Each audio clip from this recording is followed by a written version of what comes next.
welcome to Art Scene. It is a lovely summer in Memphis, and there's so much to do. Right now, we are at the Memphis Botanic Garden, which is one of the greatest places on earth, I promise you, and it's right here in Memphis. And we will be talking about the Memphis Botanic Garden coming up. But right now, one of my other favorite places, the Memphis Pink Palace Giant Screen Theater. Tony Hardy is the manager of, I think he's the only person who works there.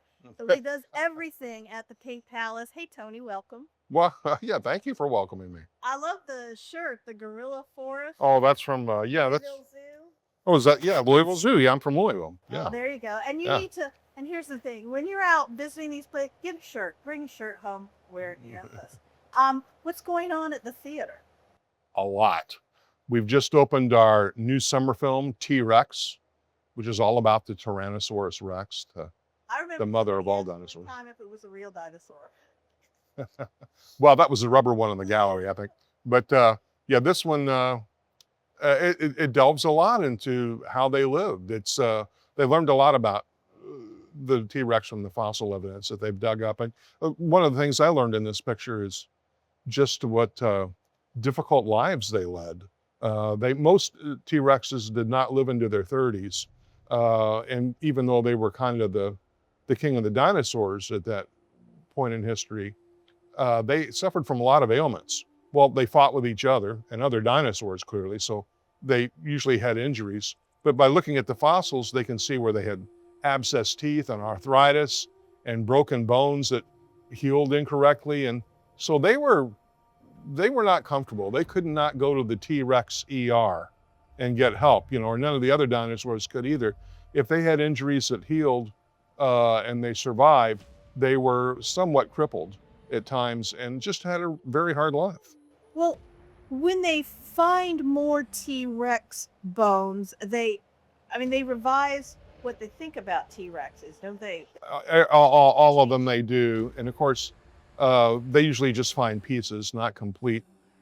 A Sioux is one of the most complete they've ever found. That's up in Chicago.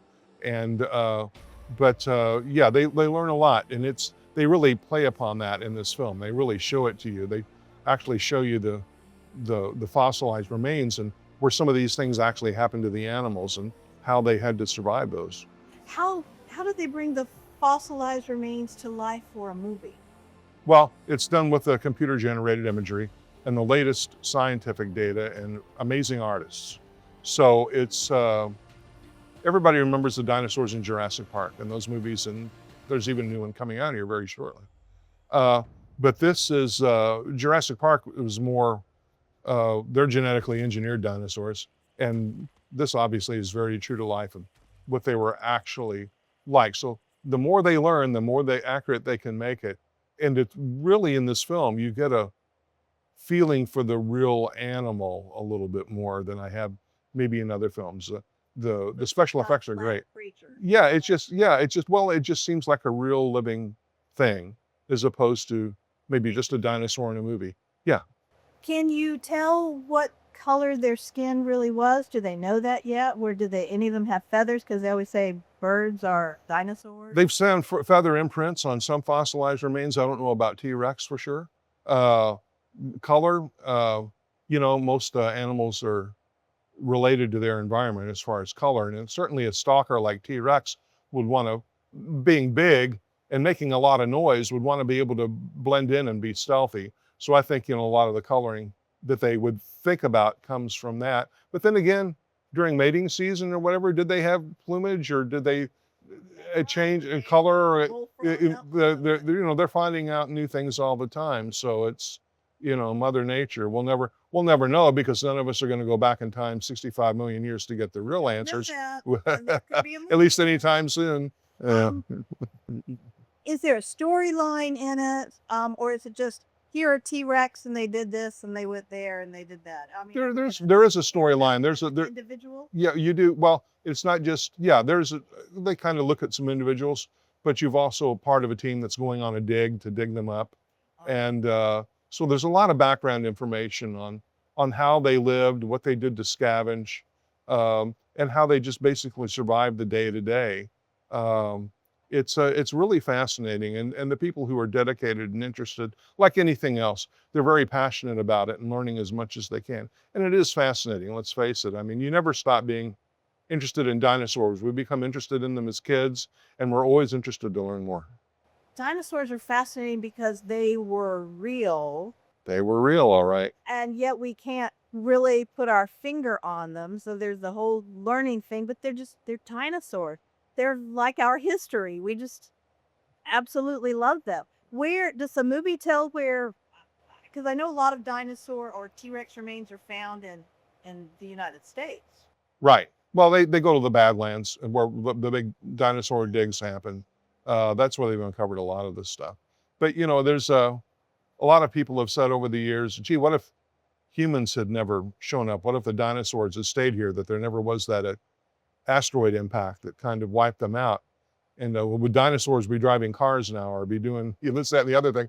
And it was like, well, no, they were around for millions and millions and millions of years. They didn't change that much. So no, it would probably just pretty much be the same, be different, types of dinosaurs and so forth. But they wouldn't be working at the DMV. How did T-Rex do anything with the tiny little hands up front? Does it tell why they evolved into We're- tiny we're- little hands? Well, it's probably had larger hands at some point, and then yeah, probably were larger at some point. They don't know. They don't have all the answers, and then just became less over time. But they didn't use them as much. Like this is a step towards finding out more answers, interesting people into going into that field. and Well, finding that's out. right. You never have all of the answers. That's why if we had all the answers, there would be no reason to explore and learn. And not only are we finding out more about T-Rex, we're just finding other types of dinosaurs we didn't know existed, or offshoots of species, and it's amazing that it's still around and that we can find it. More and more so. Yeah. More and more. Yeah. So the Pink Palace Giant Screen Theater, it's doing other things than like the T-Rex movie. You've got something that you do like once a month at night. Right. We've got our Movies and Mixers program, which is really amazing. We call it Movies and Brews now. And basically come on out and watch an incredible movie on a giant screen, an incredible classic Hollywood film. We've done films like Vertigo. We're doing Jurassic Park. We did the Stanley Kubrick's The Shining. We've done some. Scary on that. Well, and it's like you've never seen the movie before. When you see it on a screen like that, with a sound system like that, remember, films back in the day, they weren't presented on screens and sound systems like this. So it's really fantastic to see them this way. In July, we're doing Top Gun on July 12th. And then on August 16th, we're doing The Big Lebowski. I know, and I've been telling everybody about that one. So, whole bunch of us. so come and see the dude on the giant screen. The dude. Yeah, and we're working on a lot of other ones for the future. I've got a lot of ideas. One of the ones coming up, I think we're going to do Mars Attacks, which will be a lot of fun. But yeah, it's amazing. Movies and Brews. It's once a month on Saturday nights. Just check out the website to keep current, but it happens every month, and will for the next year or so, and we'll continue to do that. And then we have an event we've started with the Slow Down Cinema Group, which happens once every month to 2 months. We're working on dates and programming for that. And Slow Down Cinema. Slow Down Cinema, they're a local group that likes to do, they've got a following, and they've started this kind of almost drive-in movie type situation where we're doing it inside and at the theater. So it's great. We did Superbad, and it was a big hit. So yeah. Well, thank you very much. Back to the Brews, the movie and Brews.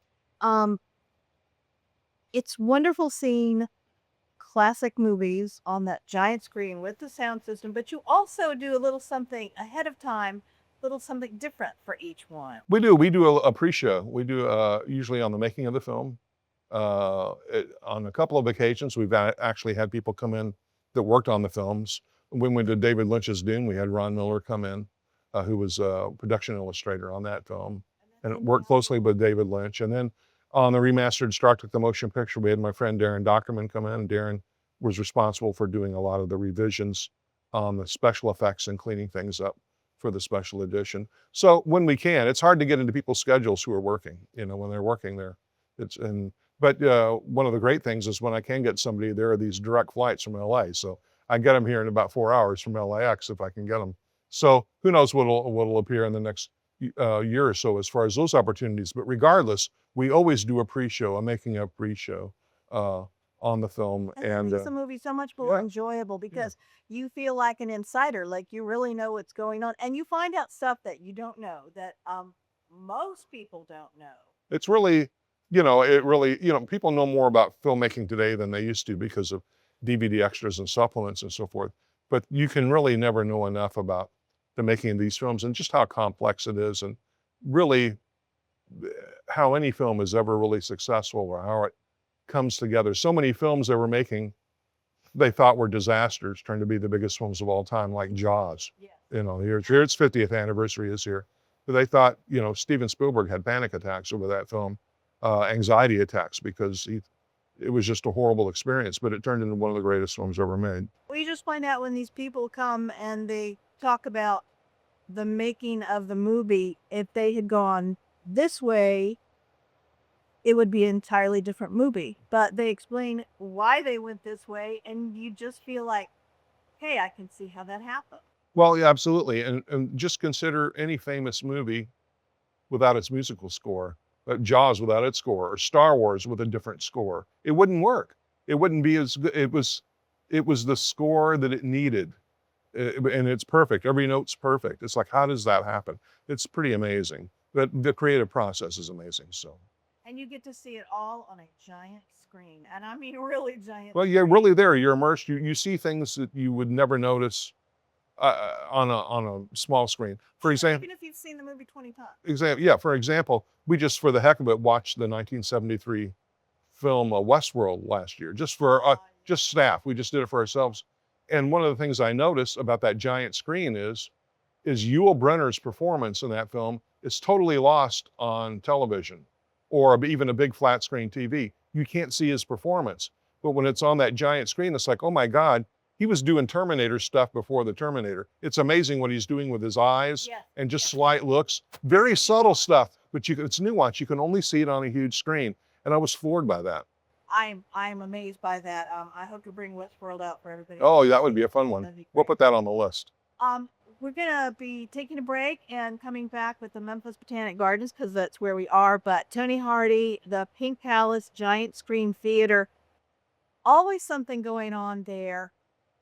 A great relaxing place to take the kids because they're quiet for a couple of hours. So you should do that. But the Saturday nights once a month, those are fabulous. Even if you've seen the film over and over and over, then you're going to see something new there and you're going to learn something, and it's fun, and you're supporting a great Memphis. And to wrap up, I did want to mention that we are showing the Hollywood film Minecraft every day at 3 during the summer, and which is fantastic. Jack Black's in there. Jack Black's in that.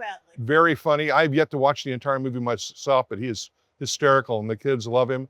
And we're also on August 1st going to be bringing in the new Superman film. So we're opening it up a couple of weeks later after it opens wide, but we are bringing it in. And we're also currently showing Oceans, Our Blue Planet, which is an amazing documentary. And phenomenal. I love the fish. And we're working on a lot of other great ideas here for the future coming up. Thank you, Tony. Get out and enjoy your city, and the Pink Palace is a major part of that. We'll be back.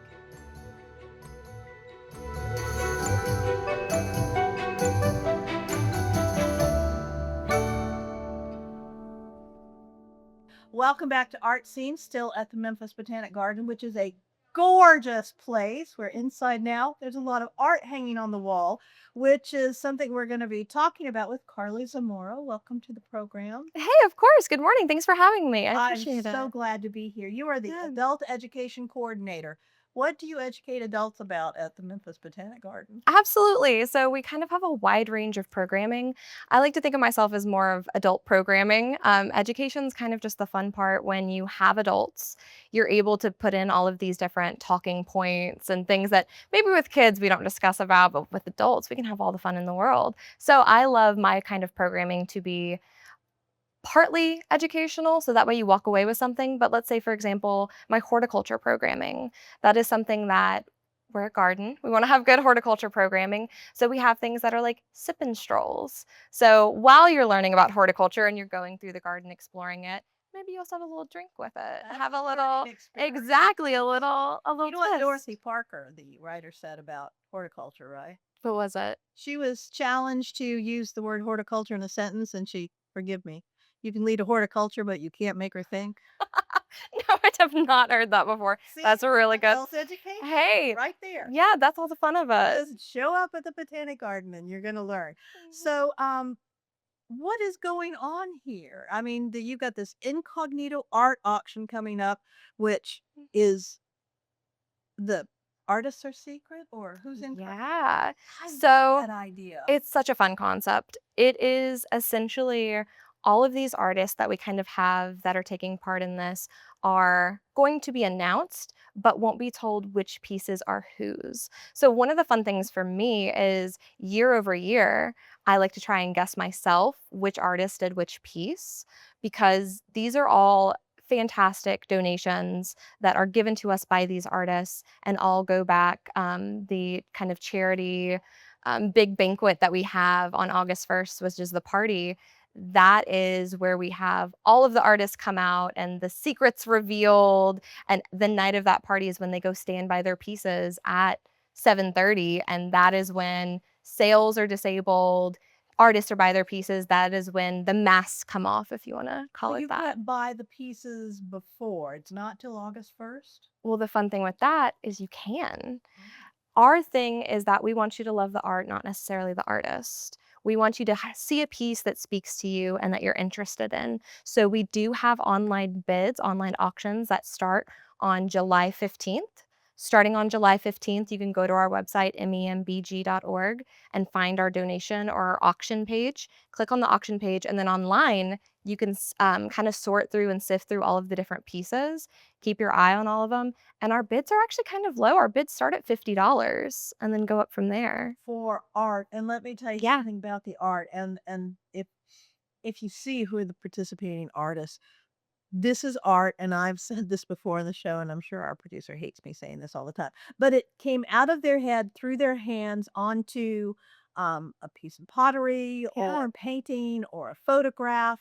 It's, um it's affordable, fine art that you get to take home, and then because you haven't worried about who the artist is, you have this beautiful piece in your home that you love. Yeah, Although you've 100%. got Agnes Stark, and I have Agnes Stark pottery. I know Agnes Stark I pottery. know her. She is so fantastic. The coolest thing about her is she is going to take the pottery pieces that you know and love and actually flatten them down into kind of still a three-dimensional shape, but flattened onto these boards and these canvases. Because the whole idea behind Incognito as well is all of our artists are kind of given the same groundwork. They're all given a 10 by 10 piece of either a canvas or a wooden board, and that is it. Those are the two mediums you get to kind of work off of, or this or that. Now, granted, they can use whatever art style they like, but walking through and seeing our uniformity, like in our hallways of all the different pieces hung up, but then have the different styles is so fun just to see. They have to reimagine their own work that they do all of the Mhm. time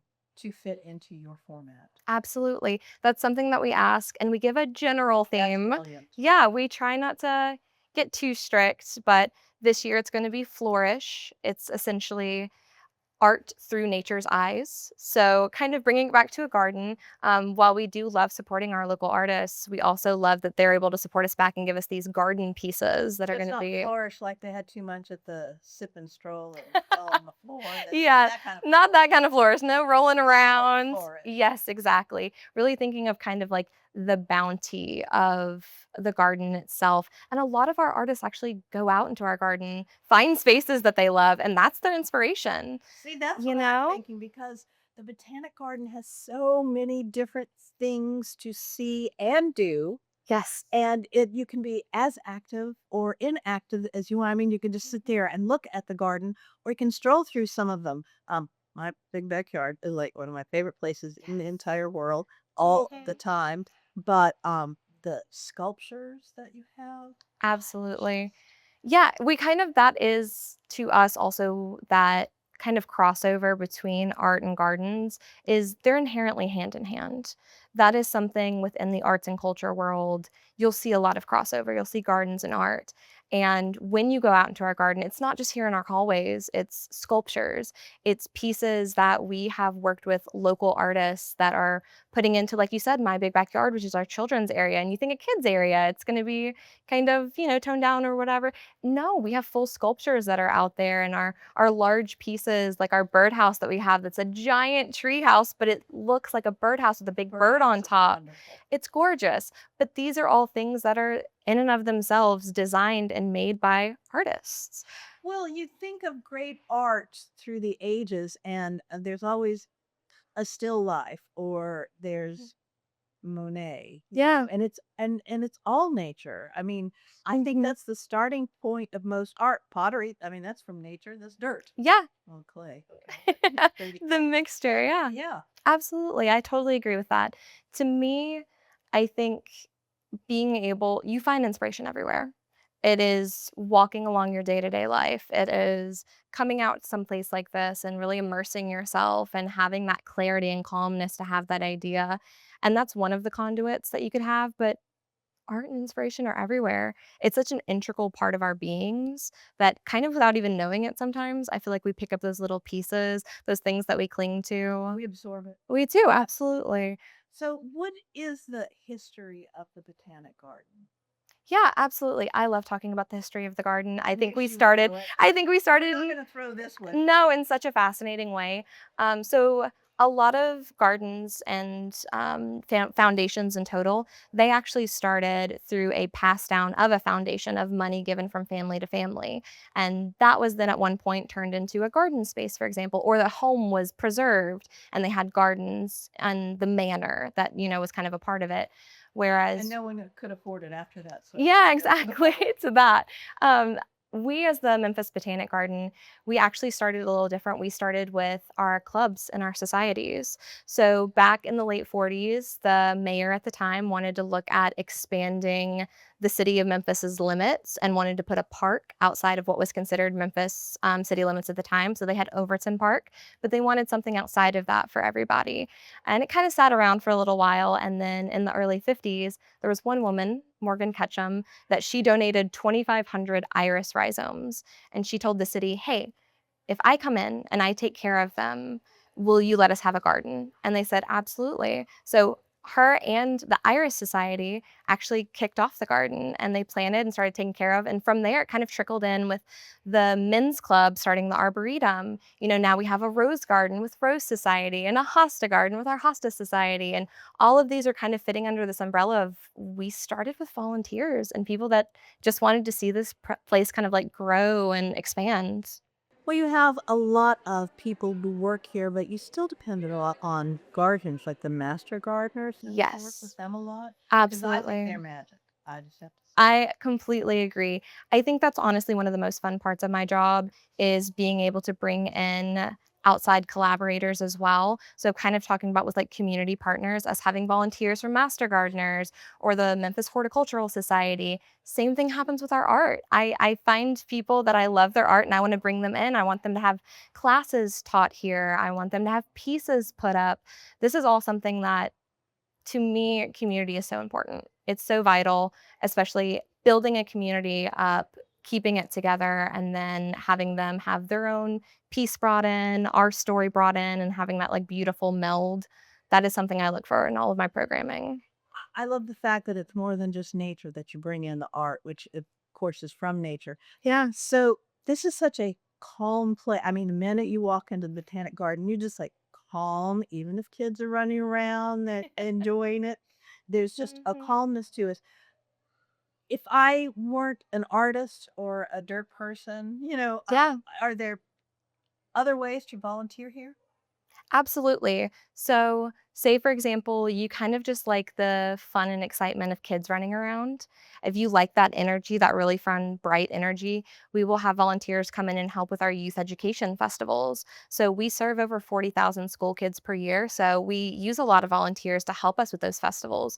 We are a pretty small team. We were talking about earlier, we're probably only about 70 people in total, a big majority being our horticulture staff, because for 96 acres, you gotta have a lot of staff to cover Do that. you know how much this land is worth? This land has to be worth so much money. Yes, I was about to say, And it's never going to be anything but the Botanic Garden. no, and that's the great thing, honestly, about us still being a city park. While we do have our foundation that we kind of are able to run with, we are still part of Audubon Park, of the golf course across the way. This is all one big community. And like we were saying, you have people that come in that they want to volunteer with kids and they want to have the fun and excitement of festivals. You have people that come in and maybe they don't really like gardening at all. I have flower arranging classes that if you just want something beautiful to put in your home and have your girlfriends come out, and a lot of our parties, we like to BYOB, have a fun time. So they'll bring a glass and have their friends and flowers. Sip and stroll and flourish. Yeah, exactly. Lots of stuff. What are the hours of the Botanic Garden? When can people come? Absolutely. So in the summer, we are going to have, and it's spring and a little bit of fall, that is going to be from 9 to 6. And then when we switch to our winter Is hours, that every day? Sunday yes. through Saturday? Yeah, it'll be every day 9 to 6.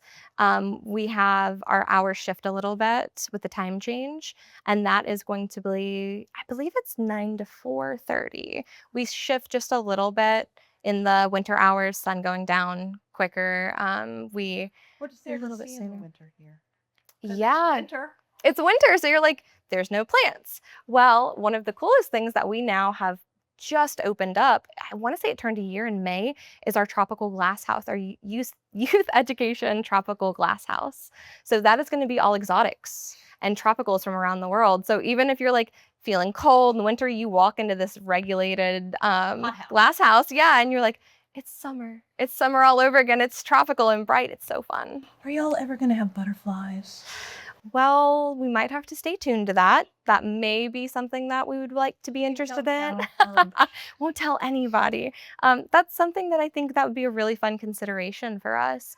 It was brought up and kind of people coming in. Email today for Let 'em know. butterflies. We've got a couple of minutes left. Give us the who, what, where, why of the Incognito Art Auction, Kaz. Absolutely. So the Incognito Art Auction, the bidding itself is going to start on July 15th. That way you can go online, look at the pieces, bid yourself online. If you want to come in and see our gallery and see them in person, I highly recommend it. Those will probably be installed around a little bit earlier, around July 5th or 6th. Those are pieces that will be hanging throughout, so you can always come and visit. And if you're just coming to our galleries and not going out into the garden, that's actually free. So you can come on in, you don't have to worry about paying any admission prices, just come see the art. Then the 15th it'll open, and then all the culmination of the party is August 1st, and that is a completely free event. There is no charge. Yeah, we really want people to come out and see it and explore and be able And buy to, the art. yeah, and that's my thing too, is we understand that it's difficult this day and age to be able to have these kind of expenses. $50 here for one person doesn't look like $50 here for another person. So we really want people, instead of paying for admission to come in, spend $12 per person, that can add up. Just come out and see it for free, even if it's you just bringing your family out here and seeing some stuff. So much going on in your city. Carlee Zamora with the Botanic Garden. We can tell you all kinds of things going on here. Get out and enjoy your town because we're fabulous. Thanks for being with us.